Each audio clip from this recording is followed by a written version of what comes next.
Welcome everybody.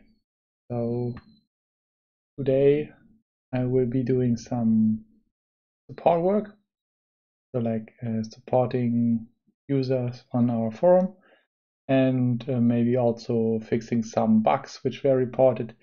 I already started a little bit.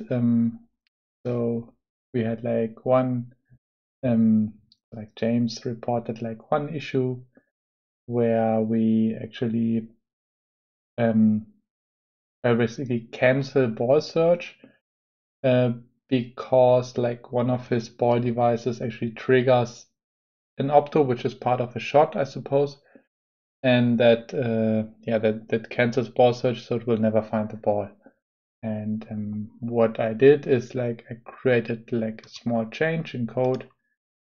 It's really simple, basically just 2 more lines to make this this part of marking the playfield active as optional. So the way it works is that basically in NPF you can mark the playfield as active, and that will prevent ball search from starting, and when ball search is running, that will also stop ball search. This is also what was happening here, and that's fixed using this small change. And yeah, I created a pull request for that just 7 minutes ago. And yeah, now I will just answer James that I created a pull request to fix this. Yeah, so right.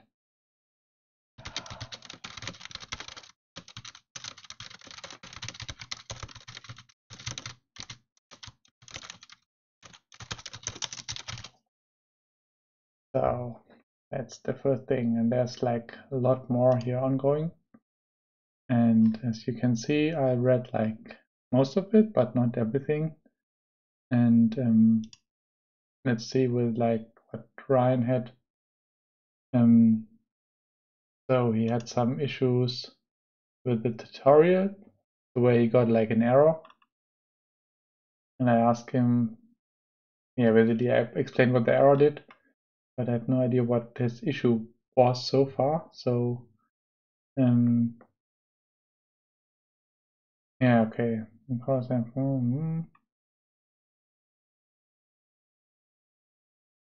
so okay, I don't get it. So yeah.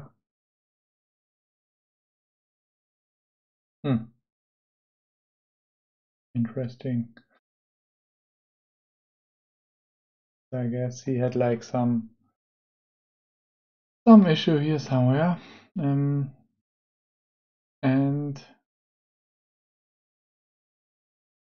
so he has the slideshow, okay. And so probably we don't tell him to add this exact light number, right?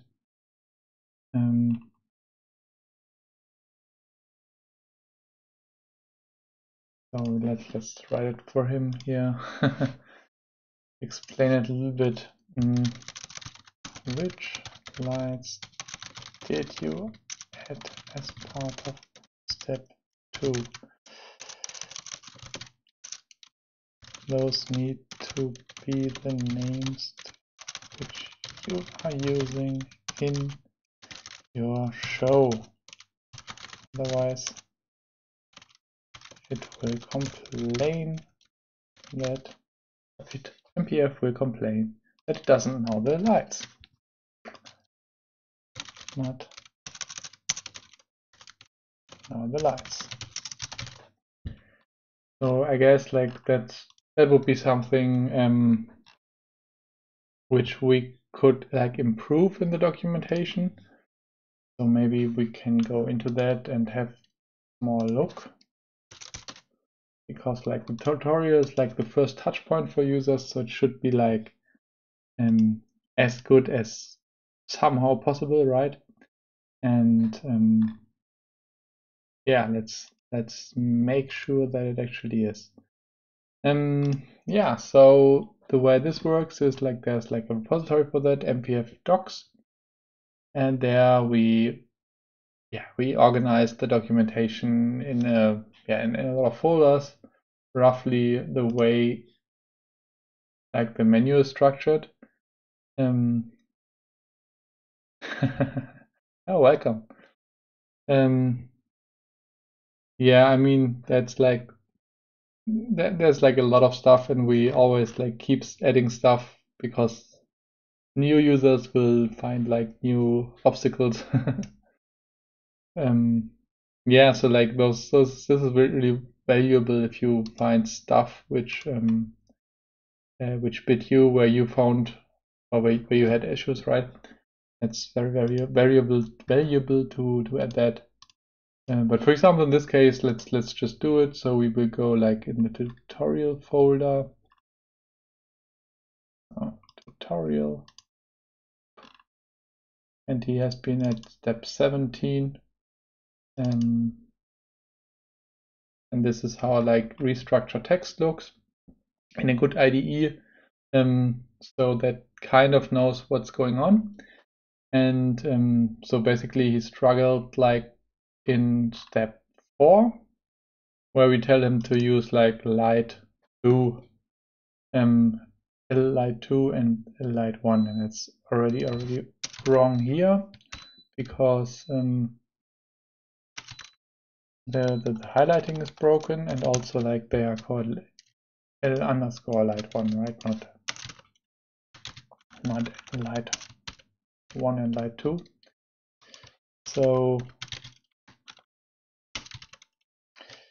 I guess like the simplest way, and now like the IDE will already highlight it properly. Now I often make this mistake because like in a lot of chats you can highlight with 1 semicolon, but here you have to use 2.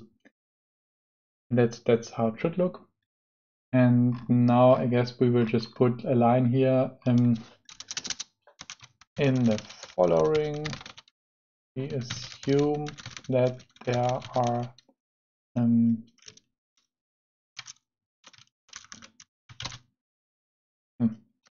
L light 1 and L light 2. If you do not have lights with that name, make sure to adjust all examples accordingly, or you will run into issues. Assume that there are that light exists. If you do not have lights with that name, make sure to adjust all examples accordingly, or you will run into issues. I guess that's fair. Let's like go into the documentation. A lot of changes here. So this is basically our change. Let's see. Just those 2 lines. We could now render it, but I guess that's not needed for this small change. Pull the repository, printed some changes, and now we will just push it. Add some notes about light names in tutorial. Okay, that should like hopefully help him.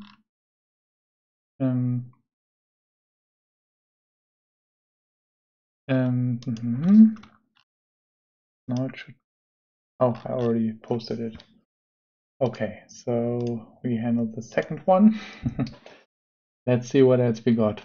So that's not an issue. Credit modes and universal coin validators. Then you set up a machine in MPF with one of those universal coin validators. In the past, my understanding is that they don't use switches. They use electronic pulses to convey the coin denomination inserted. Not sure how this would work in MPF. That's an interesting idea.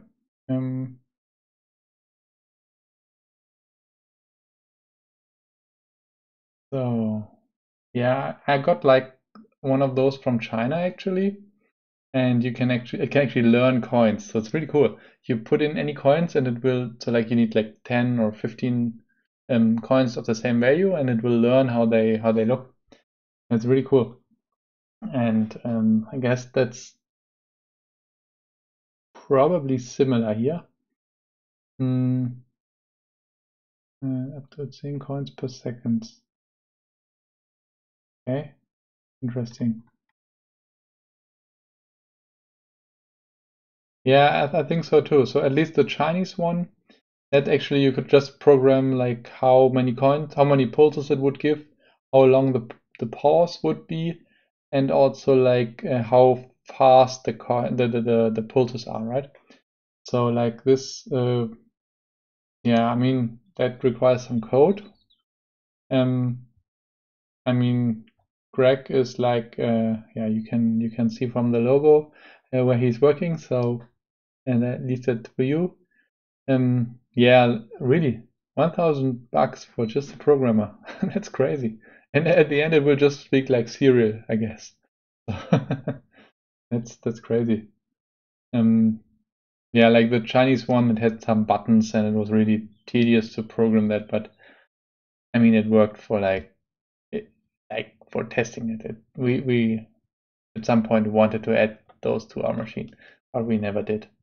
But it would be something to test, so that could be done. So let's answer. I mean, if you want to do it, we can also do it.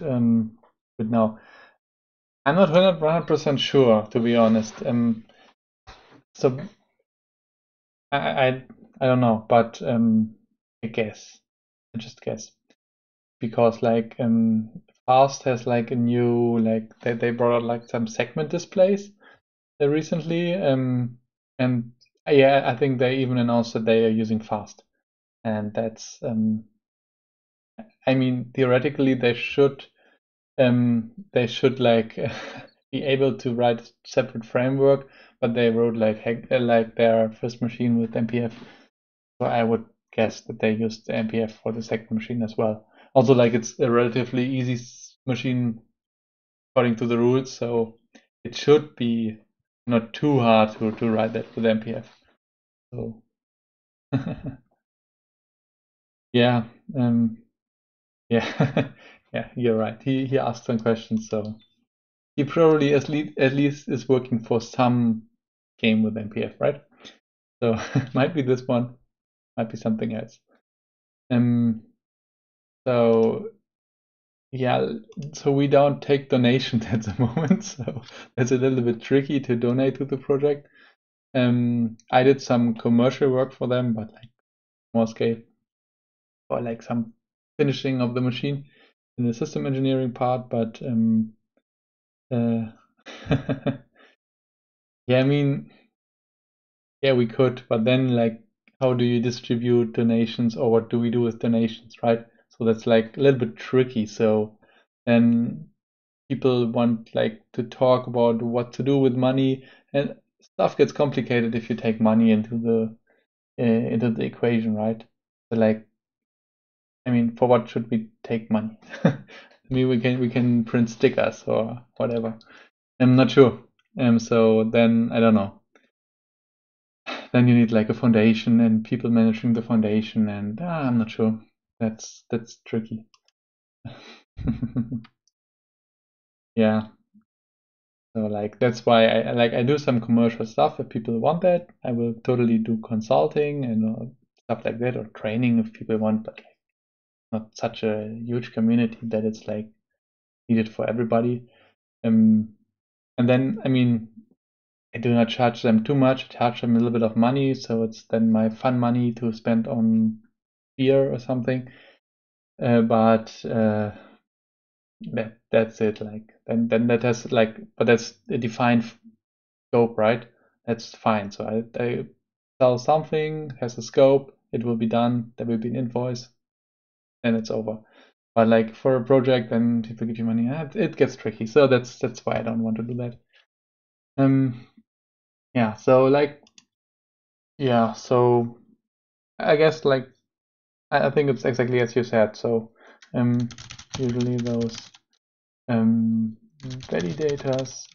emit pulses depending on which coin has been detected.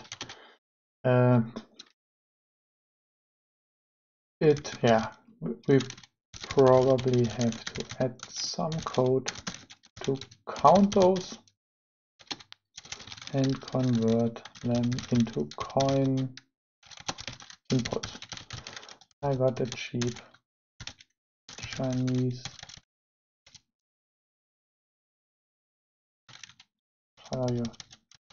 Chinese that no that way validator which works that way at least. So I guess like that would be easy to add.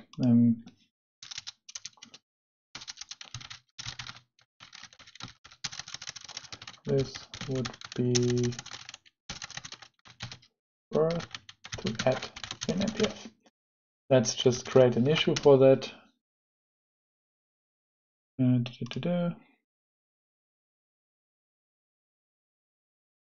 Coin validators support coin validators which emit multiple pulses.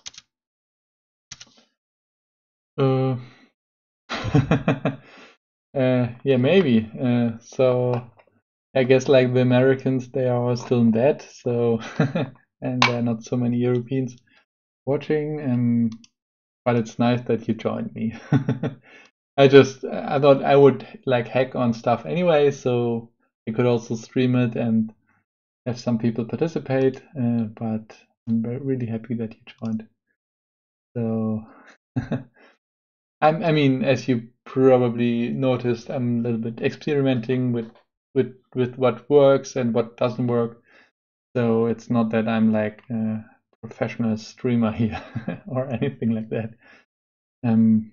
So like yeah, that's I mean I do like some how-to style videos or streams, like yesterday for example, and those are more like focused on like tutorial like resources which could like benefit more users later, but this is more like on the interaction, right? So I mean if nobody would join, then I would have done exactly the same without talking.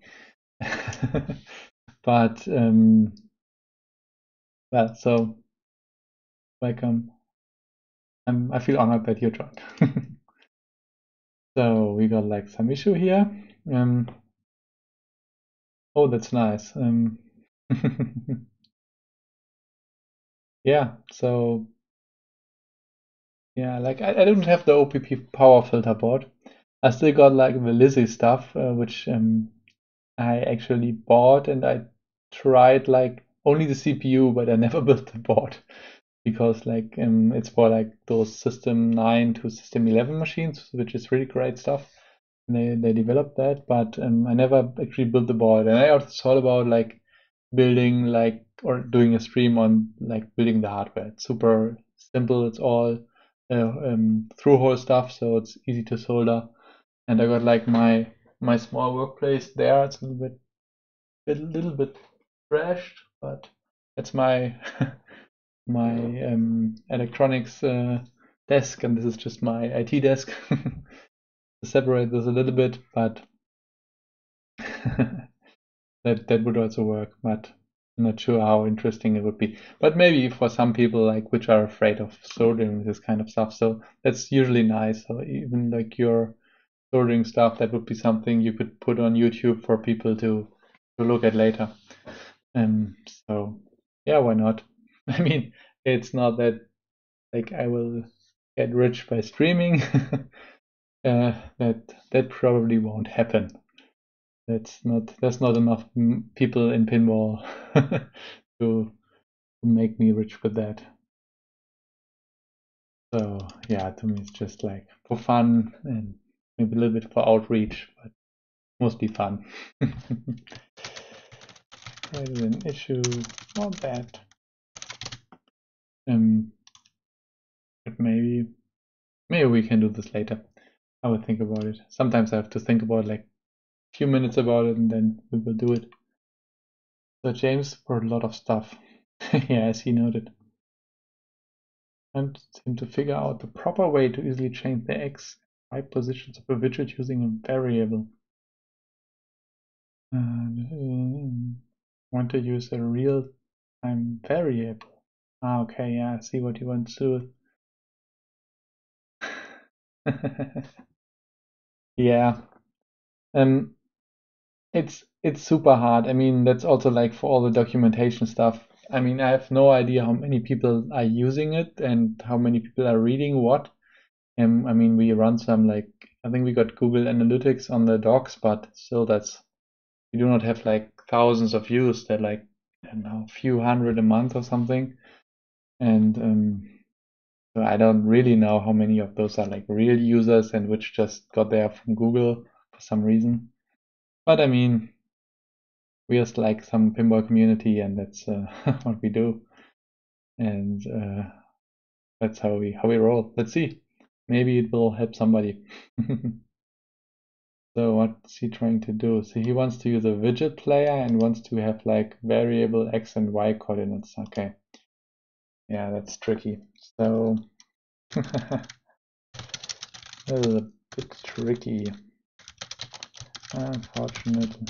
So like, I mean, the problem here is like that this widget player is evaluated in the media controller part of MPF, and that does not know placeholders the way MPF does. So like that's also something I need to change or need to improve.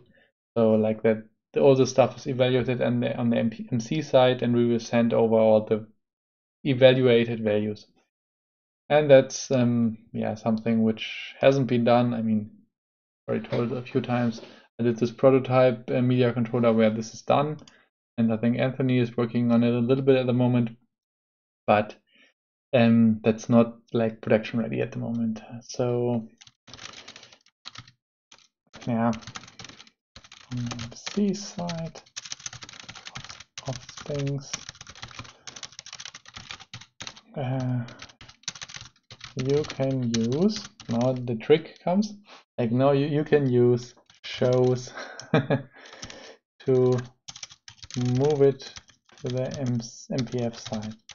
Because what actually happens is like MPF will evaluate the show and then we'll send this part over to MC, and then it just works. So for example, shows and then my show, and we will then have widgets, and we will do like exactly what he did. So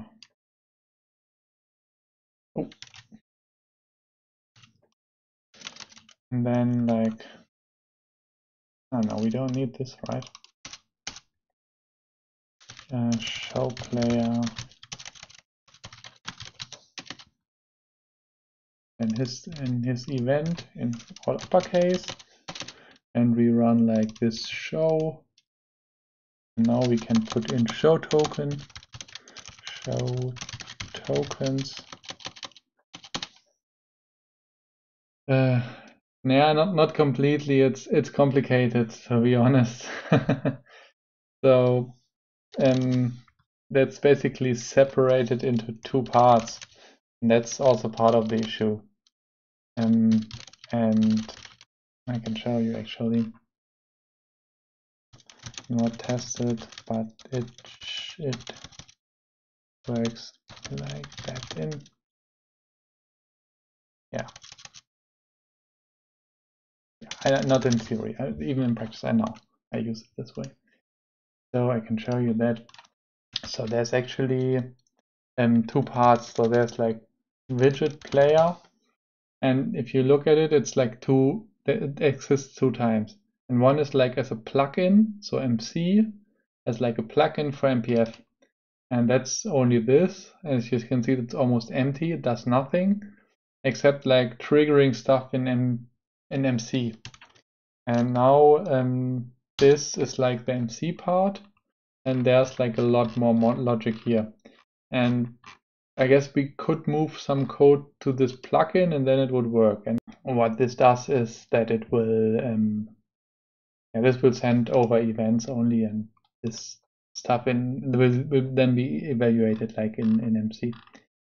And yeah, so I guess we could like move stuff over, but that would also be possible, to be honest. Yeah. And I think for some stuff like slide player, I guess we did this. Yeah, for example, in slide player we did exactly that, but not for widgets. That would be fixable, I guess. It's like the code is kind of complicated. And yeah, so yeah, I mean, it doesn't look too bad, to be honest. So that all the validation is happening here. And also, yeah, I mean, that's basically a little bit legacy. This code is just very old, and it never got like really refactored to a cool way. And we need to do this at some point. But I'm not so much like the visual guy which does all the media stuff, so not the area I enjoy the most, to be honest. But it can be done, so it could be fixed.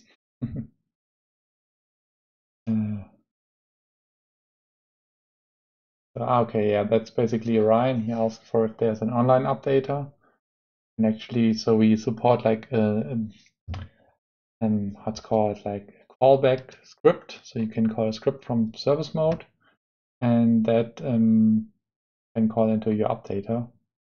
But yeah, others noted that like it's easier to probably just use SSH, at least during development.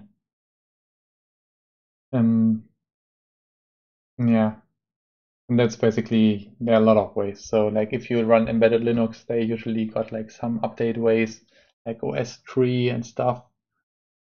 So, but it's tricky. Like I do not want to get like into the distribution maintenance business here. So if we would offer it, we would get into this like Linux distribution management stuff, and that's a whole another beast, and we're definitely not enough people to maintain that. That's why I don't want to do it. So Unreal Engine, yeah. So like somebody Ryan wanted to use Unreal Engine with MPF. I think somebody did it. I think we got a Git repository as well, but it's probably not as well basically documented or even used by a lot of people, but it's possible. They could follow a similar model to ESP partitioning, where you have update partition that replaces the old. Yeah.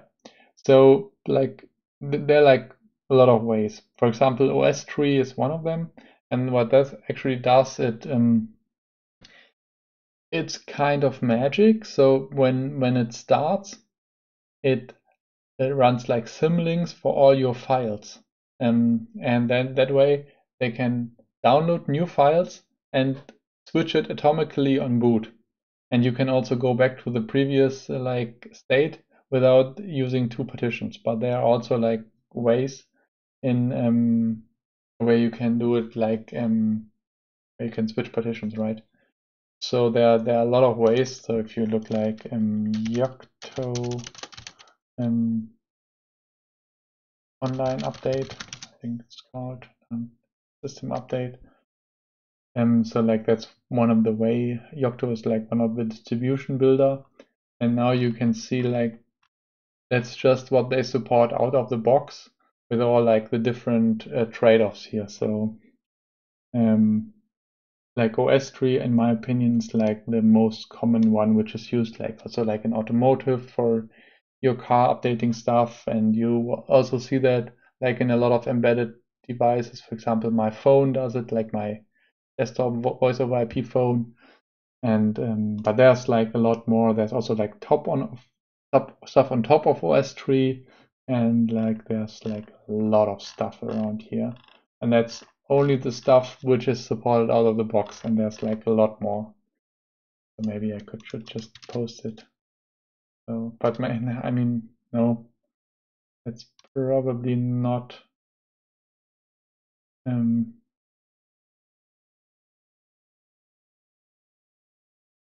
Where is it? I miss it. Ah, there. So if you use something like Yocto, there are numerous ways. But that's what I would personally recommend if you want to run like a commercial game, which very few of us actually do. But if that's the way and it's totally doable, you can set this up like in a day or two. There are also like commercial offerings for it, which are not very expensive. So it's totally possible. Alpha channel videos. Okay, that's an old one. Oh no, it's not an old one, but Quinn already answered.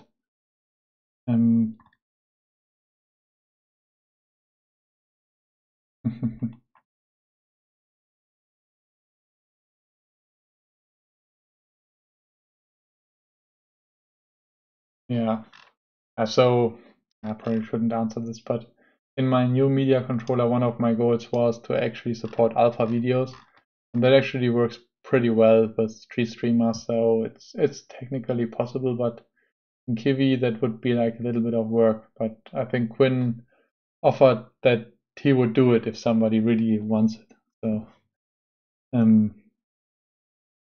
so yeah, there are a lot of. I mean, that's one of the corner cases. So what's that? Slide removal at ball ending and before bonus. This is the weirdest little thing I can't figure out. My base game mode starts at ball starting, okay, and ends at ball ending. Bonus mode starts at ball ending too. So when ball ending is thrown, both the base mode is ending and the bonus mode is starting. Okay. Bonus plays first and before the base mode has completely ended, which is fine. But when bonus exits, the base mode has not exited yet, so the base game screen still up for half a second.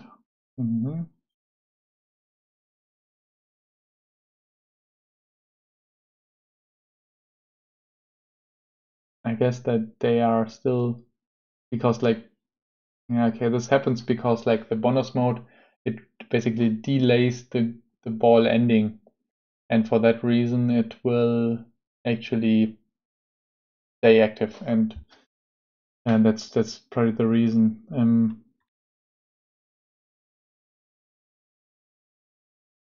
I would guess the easiest way would be to move like this ending to like another event. You could move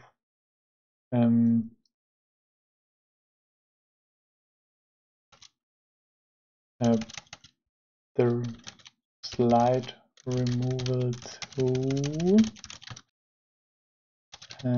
ball will end. That should trigger before the ball ending event, which is then delayed by bonus mode and probably causes your issues.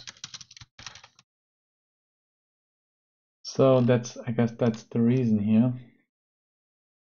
Yeah, those are like the tricky things. No, and it's a bug in Google Groups. Yeah, now we had all of those. Let's see, my small pull request also build past. Let's merge it. I will then like pull the changes locally. So I got like the latest branch and the latest version. Also like git fetch -prune to delete the branch locally. And so we got that figured. That's great. Yeah, I got some more stuff to do on so now that's done. Awesome. I got one more bug which I want to fix, and that's actually something which we also noticed on stream. I'll show you. That's the segment display segment player, segment display player, I think it's called this way.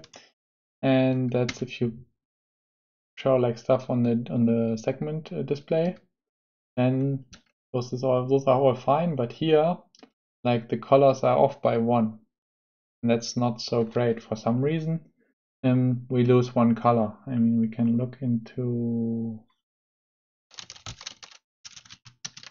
the code for that thing, and that's something we noticed, and I want to fix it. And that's basically this one. So it should be red, purple, yellow, green, white, purple. That's 1, 2, 3, 4, 5, 6, and that's 1, 2, 3, 4, 5, 6, 7. No, I mean that's right. So where did we? Yeah. I changed it. It still happens, but differently. So right. So if I put in a shorter text like event 5, then it should reappear. Oh, that did. So let's start it again. And now if we open it up, yeah, now you can see that you can even see for short amount that the color is red, but then it goes away, right? So here you can see that during the animation the color is right, and then after the animation somehow the color is off. And I guess that during the animation we pad the text so that we animate it correctly, and we somehow missed the colors. And let's see if this also happens if we do not have a transition. It would be also something to investigate. Maybe it's caused by the transition.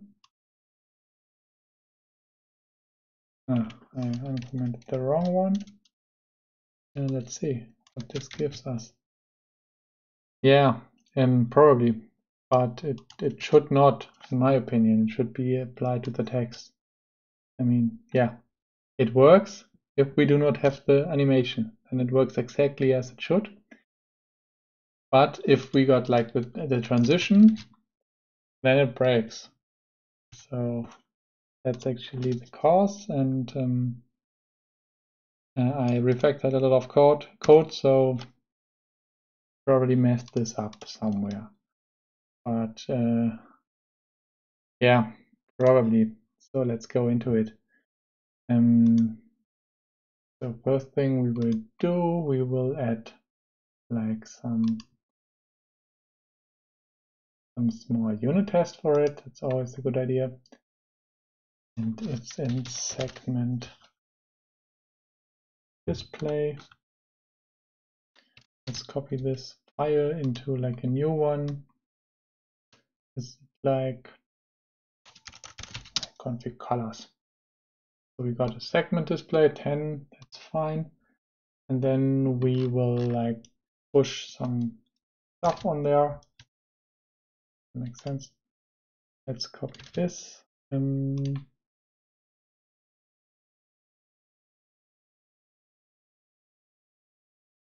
event, let's keep it exactly how it is. And we go into test segment display and just do this small test here. Reference the new test file. Let's see. Test colors and transitions. So first we see that this test works. It should. opinion. Yes, empty test passes. That's great. And now we will just assert that a certain, so what we do will exactly what the other test did, start with like test event 5 and event 5. And that, I mean, that should work. Let's see. That works. And now we also need to assert the colors, right? So like there's probably, yeah. So we got some colors on the segment display. And that will be, I guess, like a list similar to that. But that should be something like RGB color, something like that, I think.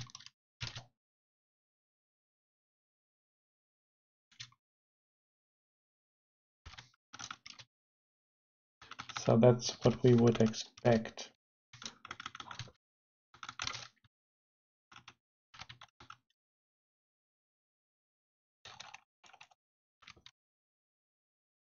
So now let's make this nice somehow.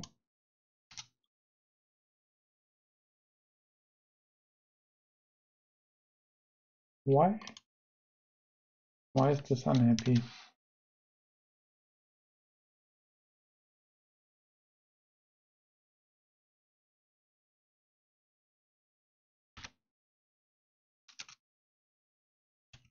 Ah, there's a comma missing.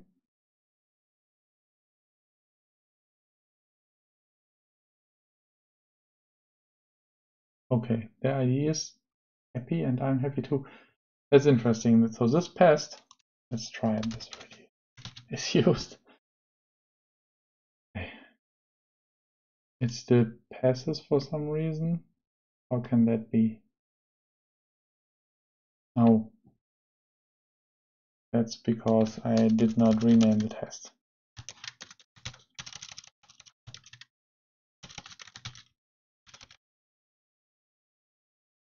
I mean, it's too spooky if it just passes all the time. Now,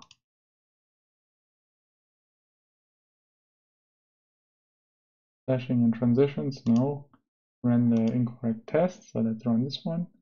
Now it fails. That's very good, because it should not pass. Run it again, and it still fails. And that's because like there are more colors. And those are also red, apparently, because it shifts the leftmost color. So it should be like 10 colors, because this displays like 10 as a size of 10. So 1, 2, 3, 4, 5, 6, 7, 8. We need 2 more reds. So kind of like that. Let's see how that works. If that works.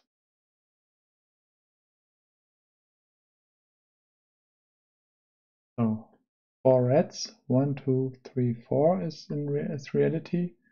Then it's black.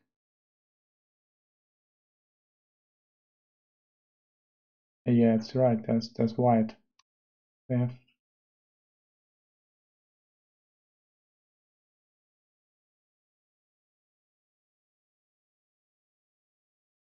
it has 4x red and 1 white. 6 should be 10. So there should be like 4 more reds, theoretically. Yeah.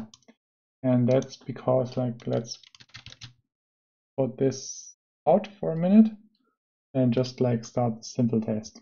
Yeah, now it works like how we expect it to work, right? Yeah, that's a good question. So like,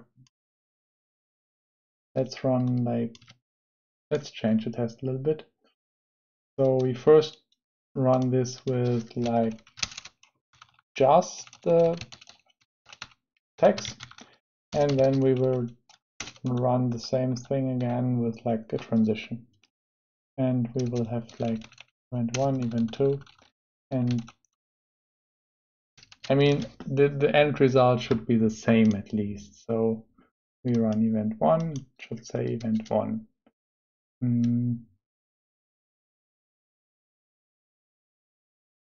So let's see. Okay, that works. And now like the second event should also result like in the same color. So we do the same stuff again. Yeah, give it like half a second for an animation to finish. And now we see this weird behavior, right? So like we get 3 reds, then 1 white, and then the rest is, I guess that's still the animation. So let's give it like a little bit more time.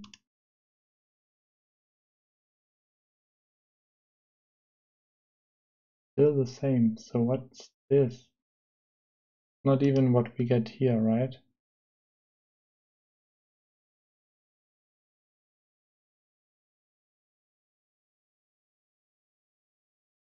I mean,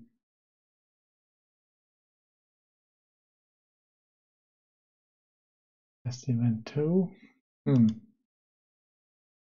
Even if we can remove this for once, see what happens.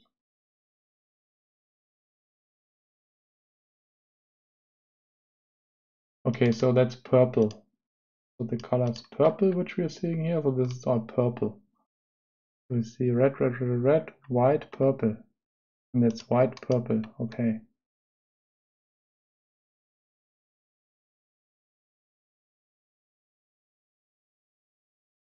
And give it more time here. But I don't think that it would make a difference. Indeed, it doesn't. So this is actually weird. Just to be weird. But that definitely needs some fixing.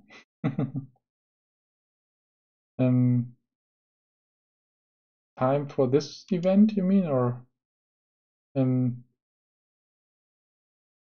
this basically advances like virtual time in the test, so it will like it will advance the time or the clock and all like events which would run like in real time like this, they just run faster. Yeah, that's like it runs like for a certain amount of ticks, so that's actually also something which should be added to MPF. So currently it's not really there, but we should add that at some point. So interesting. So one thing we can look at is actually so this might be like some artifact, or like it's definitely incorrect, but then there's also like yeah, 2 is definitely enough. So like if you look at this less than a second, then we can also give it 2 seconds. So like the segment display, it has like a hardware display, and that's what so how the hardware is controlled. And this is very likely virtual segment display. So that's basically the virtual platform. And there we call like set text, and that gives us what like the virtual hardware would show. That's also what this shows here. So I guess we can also like print out the text here and see what it gives us. Yeah, gives us the actual text. Okay, we can also call it colors. So this.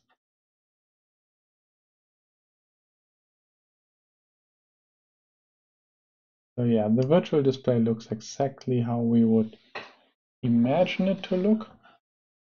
For some weird reasons, that behaves different from this one.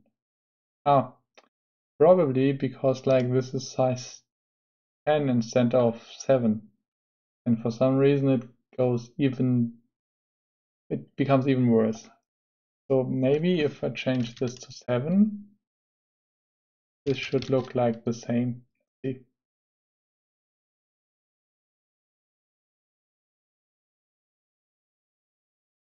Ah, yeah. Now this one obviously fails. Yeah. Now it's the same. So it's 2 and purple and then white, whatever, and red. Yeah.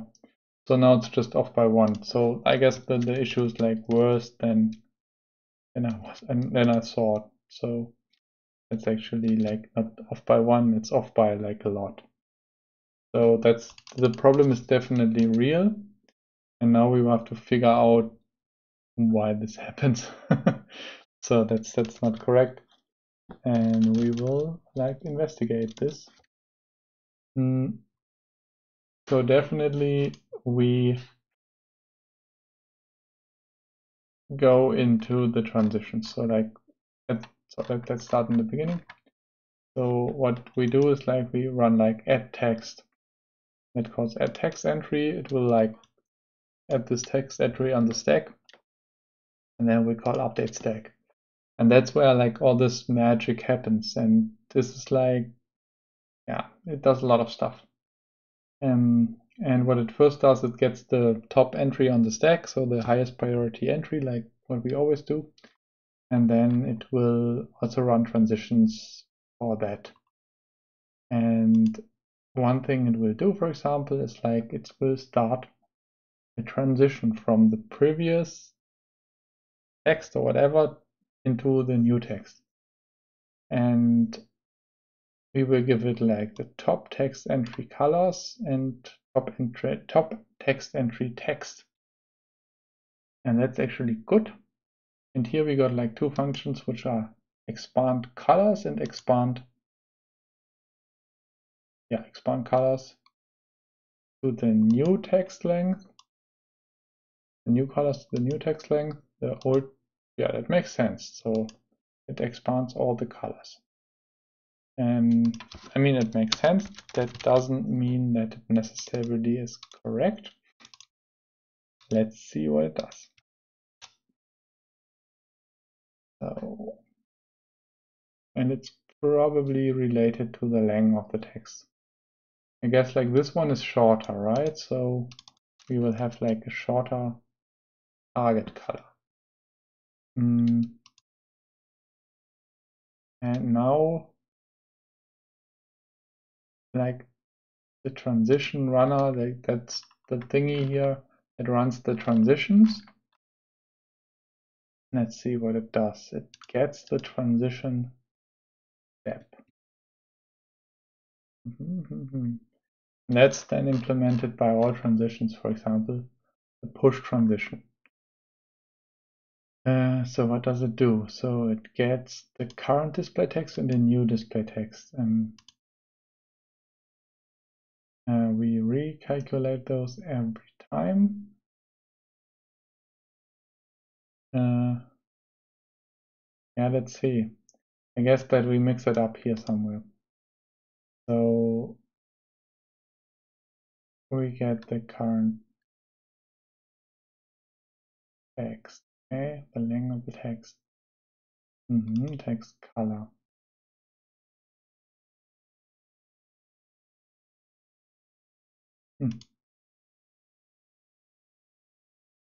I mean, it works during the transition.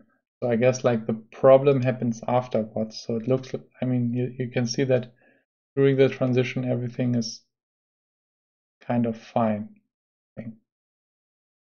right? It's still red. And only after the transition, the color's off. So we probably have to look at what it does at the end. So like,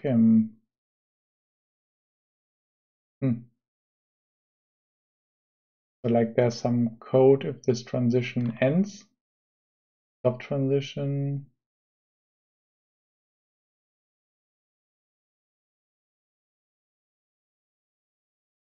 And that probably somewhere breaks it. Okay, yeah, we can totally make it slower. That's possible.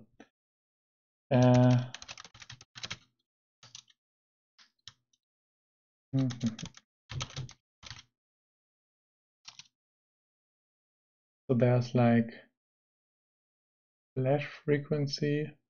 That's the emulator only.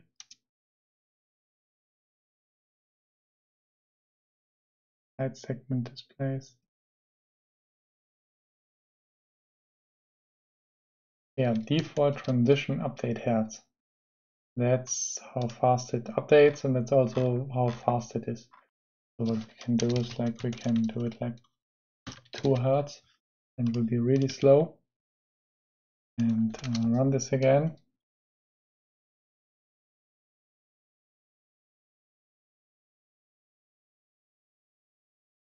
And it's gone when it's animated, but we can remove like and make expire slow.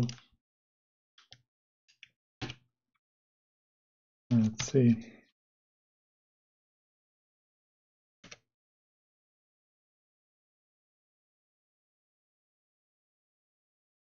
Ah, I did it on the wrong one. Too much stuff here. Let's try again. I mean, this looks, at least in theory, that looks, yeah. And you can see it at the end. So, yep. And then when the transition ends, it just becomes wrong. So I suspect that like this one actually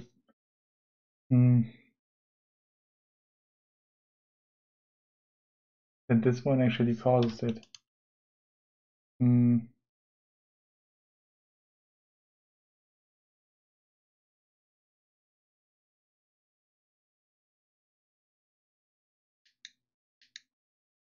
Maybe. Let's print something here. Or maybe let's print the colors. And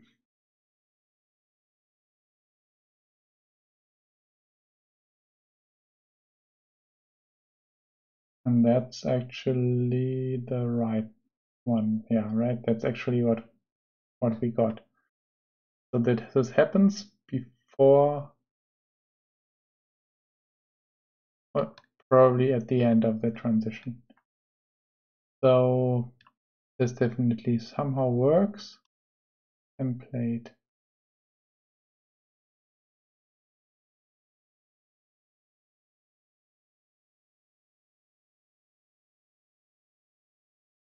Here we converted.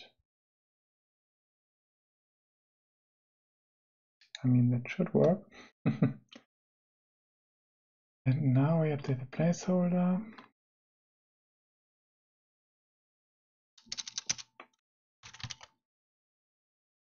And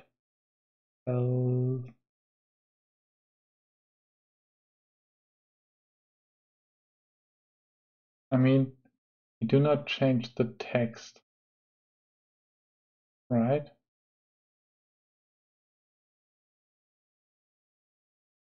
No, we do change this indirectly, probably. Interesting way of doing it. Event 2.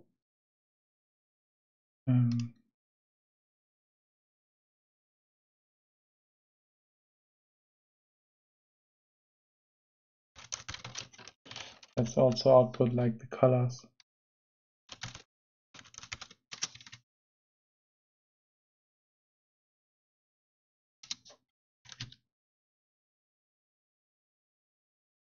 Yeah, something is changing the text or something is changing the colors. One of those two. So let's see.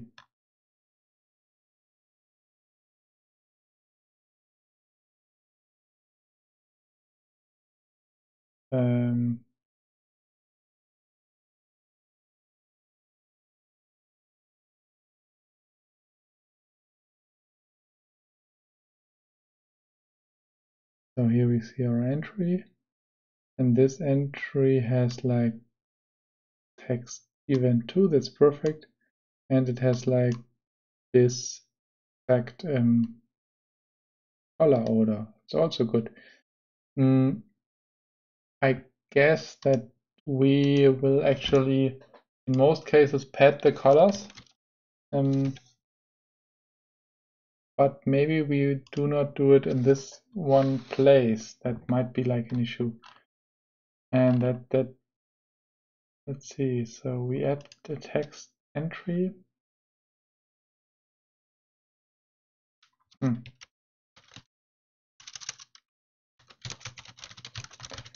Interesting.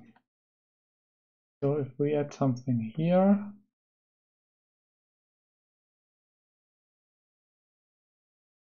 at least we do not add stuff in the player itself. So unpadded here. And now, and that's nonsense. In update stack, we go over it, and at some point, we either start a transition, or we do like segment display text from string, from the text and the colors. And then we create the state. It's valid. And do we do the same here? Start transition, and somewhere else like transition.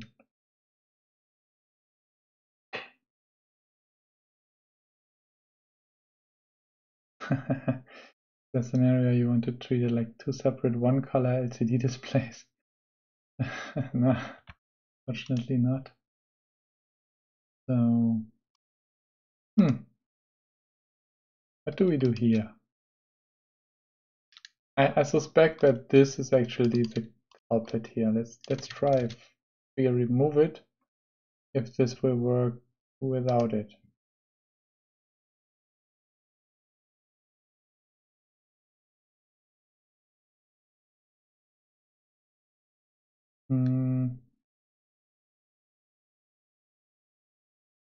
Still not.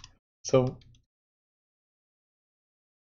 I'm actually curious because like this internal state here looks totally fine. So this looks totally fine.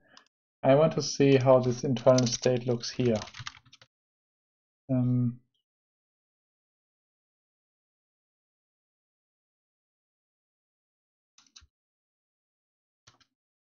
Yeah,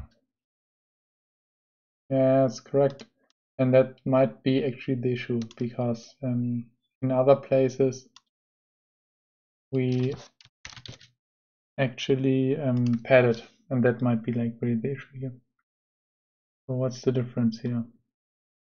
Okay, so now we see like the working entry up here and the broken entry below. And you can see that they are exactly the same. So interesting. So those two are actually the same. So either, let's print it again here. So maybe it changes later somewhere. But no, actually does not. That really looks good. And just what we get from colors is broken, and that's odd. So here it's okay, here it's okay.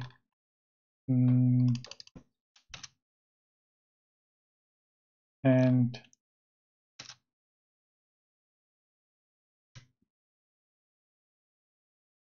this calls update display. And update display sets like some, what does it set? It set the current state, which I was just printing, right? No, that's actually not what I was printing. Let's see how that compares. And I mean, okay, that's a long entry. And it definitely, yeah, the colors differ. Yeah, here you can see, hard to see, but that's where it differs somehow, but still this one is the same, and that's bugging me a little bit, to be honest. Because that means, does it mean that we call it update display? No, it doesn't. It just means that we updated this, and that's updated like here probably.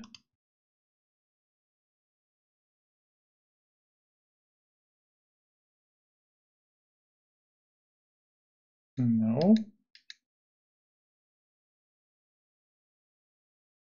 Where's that actually updated? In update stack. Okay, update step activates the entry. But then maybe on transition end, we do not call it.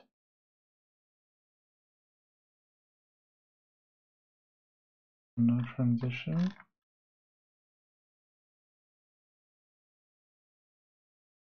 So like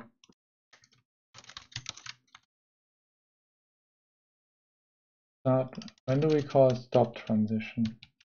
Like if the transition is done, that's here.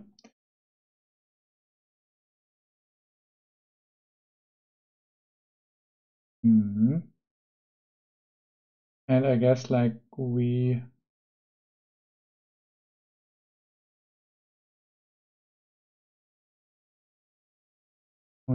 probably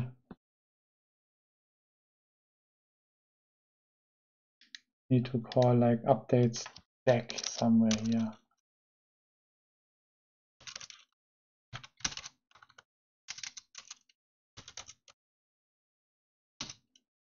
So maybe we don't need all of this, so let's just remove it for now.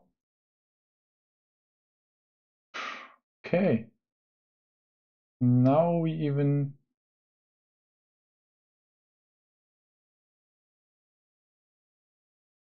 interesting. So now it gets even worse if we do this. But I mean the top entry.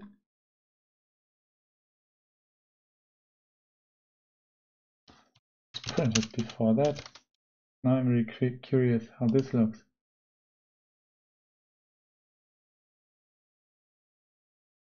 It looks totally fine. But why?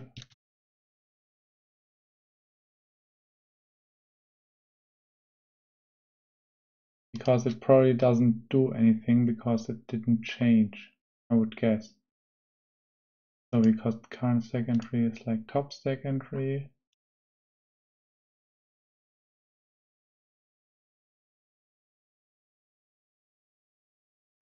Okay.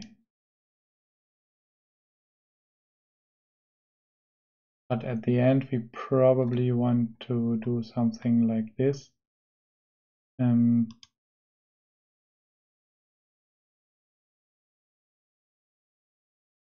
it will reset up the current placeholder. Okay.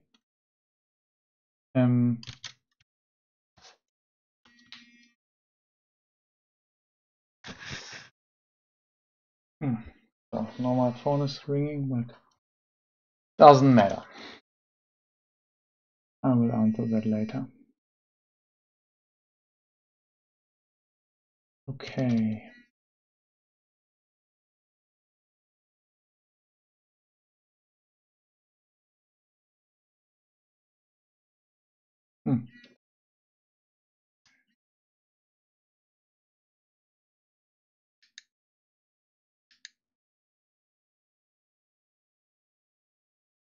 Okay, so I mean, we want to go back to our current entry, and we just want to display the current entry again. So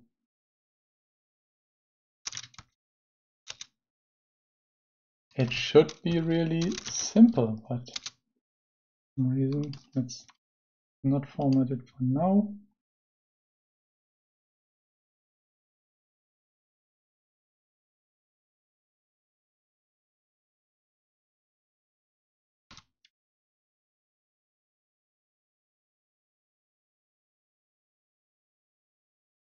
Okay, that makes it happy. Fortunately, update stack makes it breaks it. Was that possible?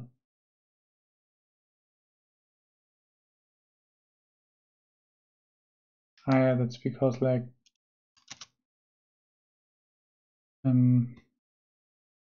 so for some reason we do not properly restore our display after the transition.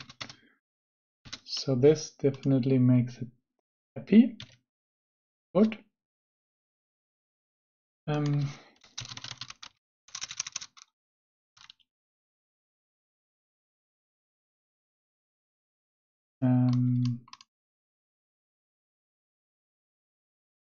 Yeah, I mean, this one is probably not a good idea if there's no current stack entry. So we will only do it like here. Otherwise, it doesn't make sense. Otherwise, yeah, we will keep it for now. So that should do this, hopefully. Now we need to like get all the prints out. Not have any here. Let's say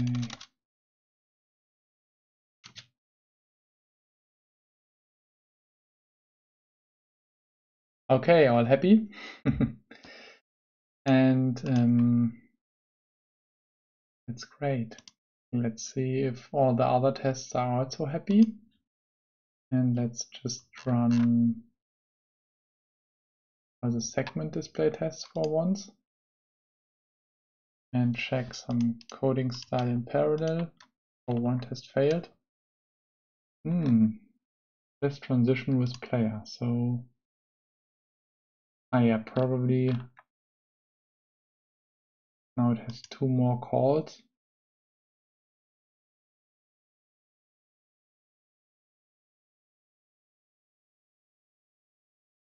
For some reason, we got some more calls.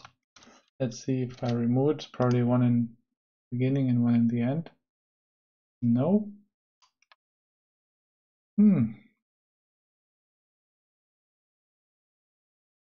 Now that's tricky often. The debugging that is tricky. See if this is at least the same. Oh, that's still not the same. Okay, now this one is now happy. So I guess it would now make another call here in the middle. Okay. Yeah, so that's actually which it still works. And the next one,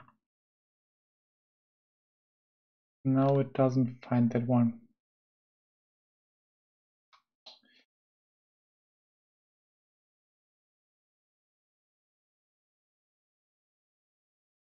Yeah, here. There's one additional call, which is probably unneeded, because nothing changed. And that's actually true, but does not have to update it. Yeah, you think you fixed it, but then you didn't. Interesting. So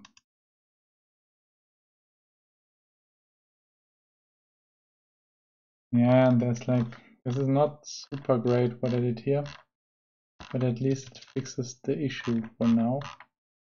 I think the one thing I have to do is like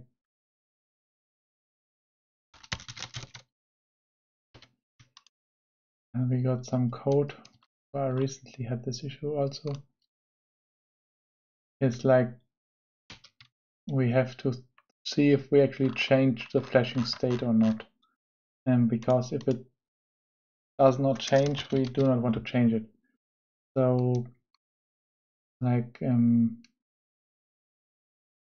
it looks like this. So we will take the flashing state of the current entry If it's not none, we will use it, and if it's none, we will use the current state. And the reason for that is simply that basically it might have been changed in the meantime. And that's what we're doing. Let's see if this fixes the test. Fortunately, no. It fixes the first one. That's interesting, but not the second one. Did I comment it out? No. So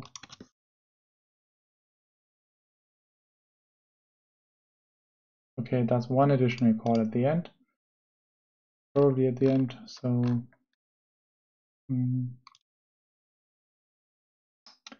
that's interesting.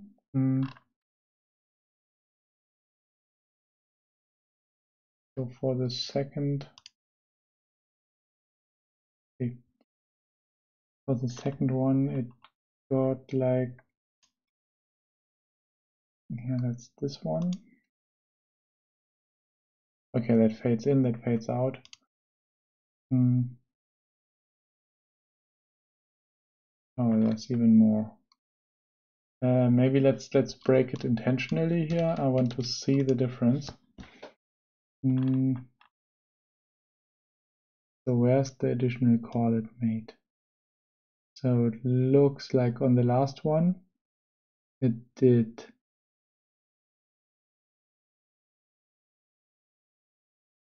It went from colored to uncolored segment display text, which is super weird.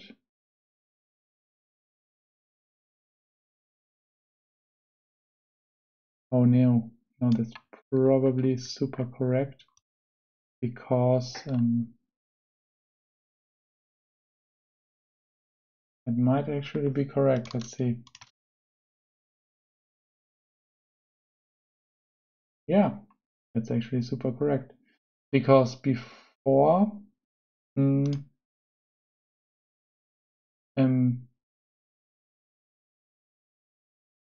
so this one has like a wipe. No, it's an in transition, it's not an out transition, right?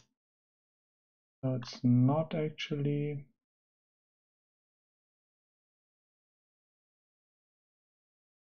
It should like keep the color. And this definitely would turn off the color at the end. So that would be color none, and that's not good again. So like, so what I'm doing is not like the greatest stuff here. So maybe I should also rely on the current state. I'm a little bit lost, to be honest, so this is a little bit weird to me. Let's see, maybe this will help. And also like if I do current state, it's flashing. Okay, so I got like the complete text there. Now I can do like get colors. Yeah, that's a little bit, that's not good, but basically that's already the text, so we could like do something like this, but I guess that will do like nothing in this case.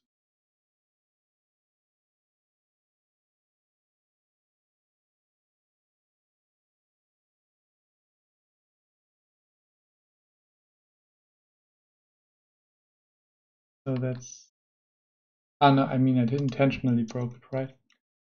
So this should exactly make this happy again. Yeah. Let's see if my original test still is happy, but I don't think so. So yeah, now this one is unhappy again, because now we trigger the bug again. So probably like the last step of this animation kind of is broken somehow. I mean, I'm not really sure about this stuff here. This is like text changed. Ah, okay, it actually calls update everything here. So if I do this, maybe that's the issue. Like this one. You see, you can see that I'm lost. Maybe let's go to the beginning.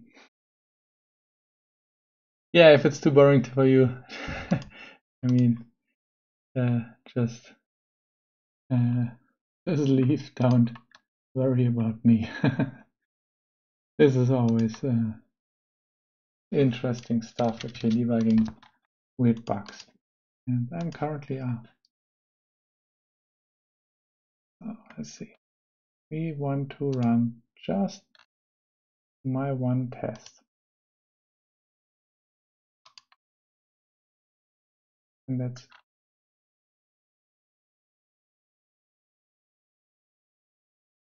that's this one. So let's run this one.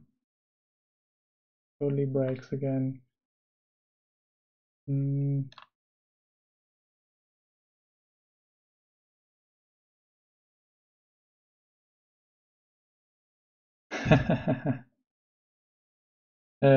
Yeah, sorry for that. So the interesting thing is that we update the placeholder, and after that it gets fishy. But why is that? So I mean, we tried this, right? And then I think the text has been wrong. Yeah, but at least like the colors are now even worse. So if I do this,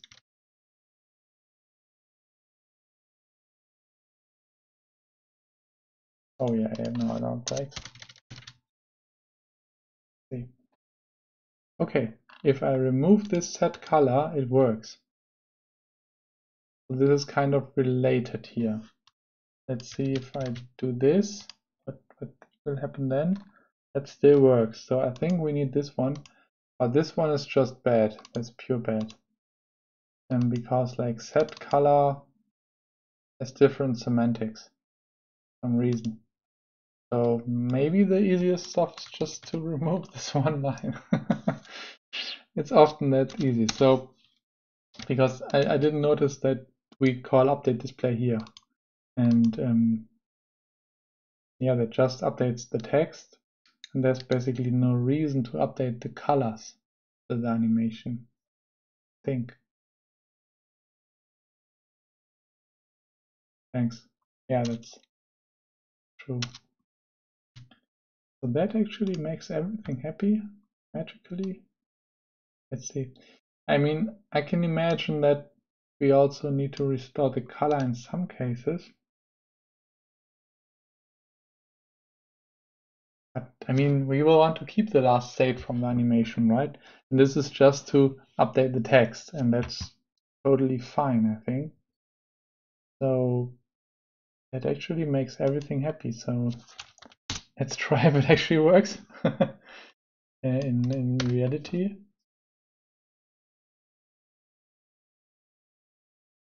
We did it. So I was also starting to get unhappy with the solution, to be honest. So because it got complicated and complicated, but like this is actually the cause, so that's great. See if the other ones still work. Okay, now that's the flashing stuff. Oh, that. See that?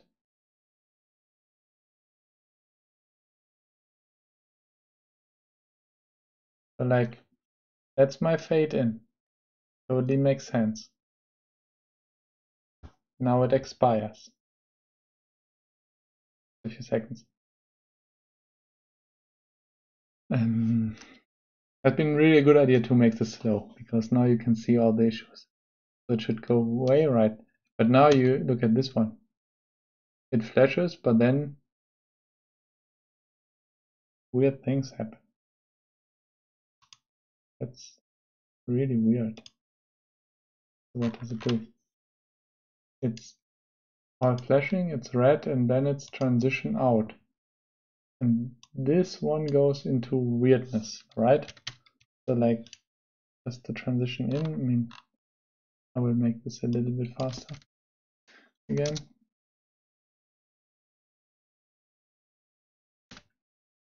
So transition in, perfect. Now it expires after a few seconds. Still too fast. And now look at this, it flashes. Yeah, and now that works. But the transition out has been really weird. I mean, we can remove the lashing stuff and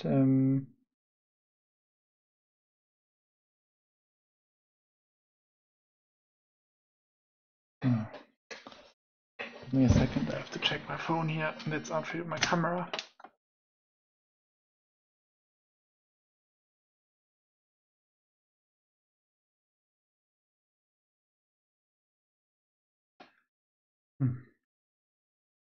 Yeah.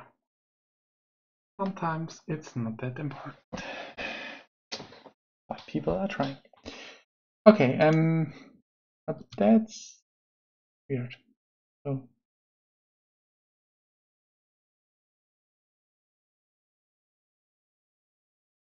okay. It probably didn't even finish, right? So basically the two transitions are interfering. And the color is white. Because, but why is it like... It looks like the cover transition is centering the text. We probably also got like cover. It's this one.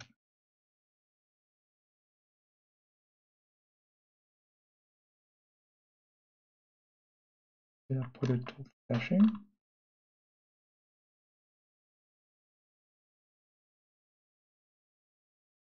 Ah, yeah, it's just expiring.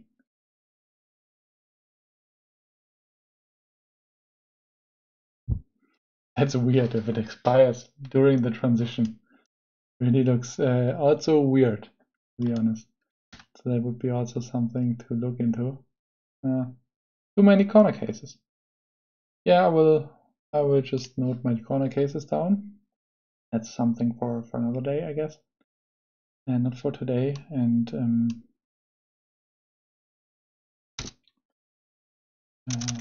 basically, one is expire during transitions, transition out during transition in. Those look weird, at least. I mean, we could just increase the expire timeout and see if this still looks as bad.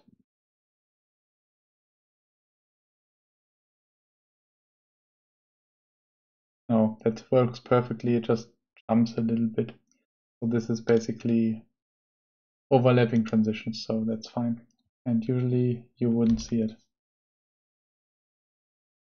Here again, no. This one is 5 seconds. But here we had it, right? It expires during the transition. Yeah.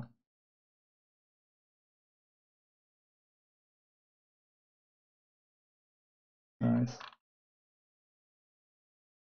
Yeah. So thanks for bearing with me. We did it. I will just commit this now, and then we actually did this. Seg and display transitions and colors. Yeah, thanks. Thanks for staying with me. That's really nice. And this time I won't forget the test file. Last time I did. Yeah, I added debug. Did I create a branch? Yes, I did. So let's also check coding style, because otherwise it will fail our CI. Then I have to fix it later. It's happy.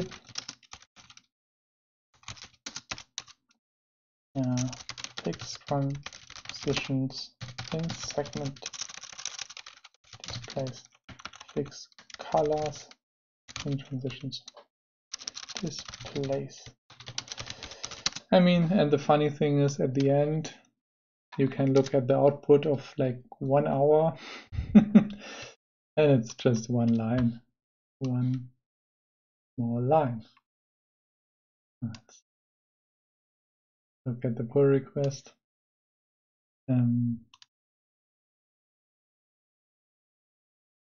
This is just, the fix is just this line, or removing a line. It's not even writing a line. We removed the line. And we added some debugging. That's great. We have a test now, so it's a good change. It's easy to review, and it should just pass all the builds. I'm certain about that. Yeah, it's true. That's how it's supposed to be.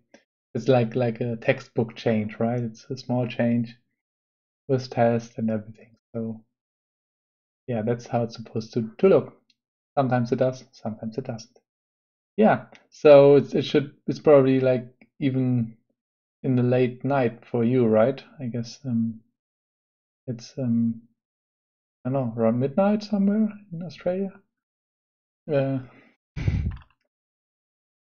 So oh, okay, that's really late. Yeah, I mean, yeah, thanks for joining me anyway. Has been a lot of fun. Have a great remaining night. I'm not sure if you will go to bed. Okay. Yeah, then see you around soon. And yeah, I will now see the sunset in a few minutes, and then go to bed a little bit later. So thanks for joining. Have a great time. See you next time.